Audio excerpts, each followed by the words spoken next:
वैदिक ज्योतिष में नक्षत्र का बहुत इंपॉर्टेंट रोल है।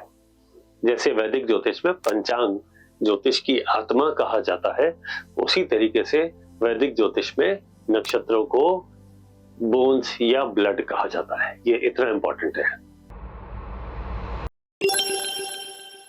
तो आपको मेरी इस बात से ये जरूर आइडिया लग गया होगा कि अगर आप ज्योतिष के स्टूडेंट हैं और ज्योतिष को अच्छे से सीखना चाहते हैं तो नक्षत्र का रोल उसमें सबसे इंपॉर्टेंट रोल में से एक है। कुंडली के हिसाब से काल पुरुष कुंडली यानी जिस दिन ये समय का चक्र बना था उस दिन जो पहला नक्षत्र ऊपर था फर्स्ट सीक्वेंस में, उसका नाम था केतु का नक्षत्र। नक्षत्र का नाम था अश्वनी नक्षत्र। अश्वनी नक्षत्र पहला नक्षत्र होता है। अश्विनी नाम में ही जाहिर है अश्व, अश्व का मतलब होता है घोड़ा। घोड़े को हम किस लिए जानते हैं? एक तो आप उस पर यकीन कर सकते हैं, वो आपका सबसे बढ़िया मित्र होता है।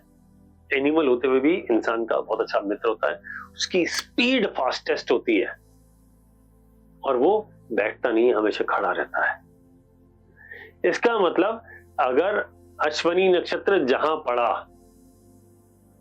वहां पर आप हमेशा खड़े रहेंगे और स्पीड से काम करेंगे।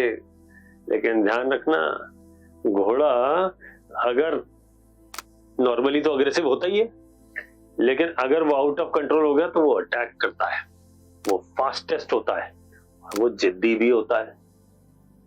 इसका मतलब अगर किसी का चंद्रमा बर्थ के समय अश्वनी नक्षत्र में होगा तो वो लोग जिद्दी होंगे, तो जवाब है हाँ।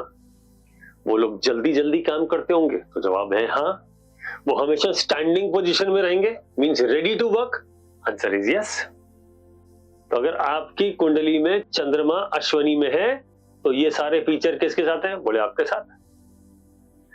अब आपके मन में नेचुरली सवाल आएगा कि साहब मेरा तो चंद्रमा वहां है नहीं, लेकिन क्या लगन है वहां पे? क्या आपका लगन अश्वनी नक्षत्र में है? यानी आपके लगन में एरीज राशि का लगन की डिग्री पहले 13.2 डिग्री के अंदर है, आंसर है हाँ। तो कुछ ट्रेट्स आपके पास इसके भी होंगे बॉडी पे। लग्न हमारा शरीर है और चंद्रमा हमारा मन है, तो सॉफ्ट स्किल चंद्रमा से और बॉडी का लुक एंड फील ये लगन से देखा जाता है।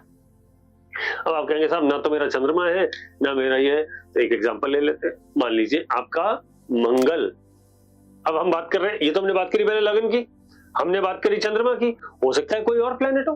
चंद्रमा तो हमारा मन है, लेकिन चंद्रमा माँ भी है, तो ये सिम्टम्स मदर के अंदर भी देखे जा सकते हैं। इसका मतलब क्या है? अश्वनी नक्षत्र वाले अपने माँ से ज्यादा क्लोज रहते हैं, ज्यादा एसोसिएटेड रहते हैं, मदर के साथ वो ज्यादा कनेक्टेड रहते हैं।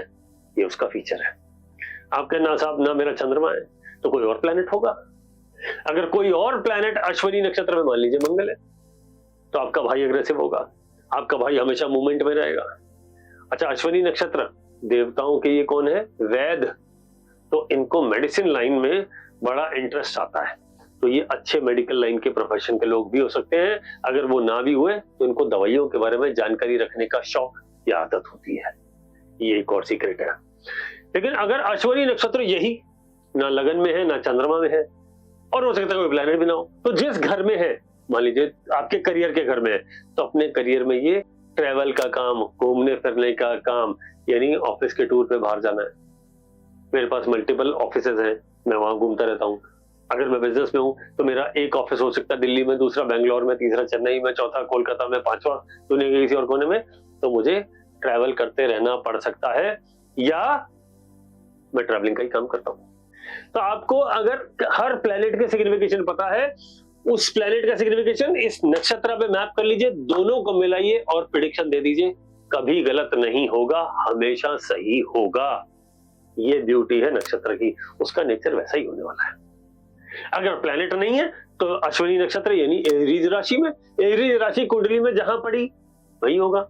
मान लीजिए 9th हाउस में पड़ी, तो ये हमारे फादर कैसे, बोले मेडिकल से रिलेटेड उनको जानकारी दवाइयों के बारे में अच्छी रहती थी, हमेशा बहुत मेहनती थे, हमेशा काम करते थे, ट्रैवल वेवल पर रहते थे।